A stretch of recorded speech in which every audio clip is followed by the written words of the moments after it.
Green spring grass on the hills had cured by June, and by July gone woolly and brown, it crackled underfoot, desiccated, while within the clamor of live oaks, an infestation of tiny larvae clung to the underleaves, feeding between the veins.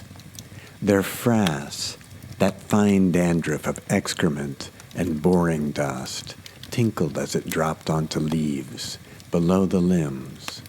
You could hear it 20 feet away, tinkling. Across the valley, on Sugarloaf Ridge, the full moon showed up, like a girl doing cartwheels.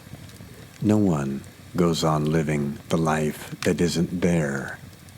Below a vast column of smoke, heat, flame, and wind, I rose, swaying and tottering on my erratic vortex, extemporizing my own extreme weather, sucking up acres of scorched topsoil and spinning it outward in a burning sleet of filth and embers that catapulted me forward with my mouth open in every direction at once.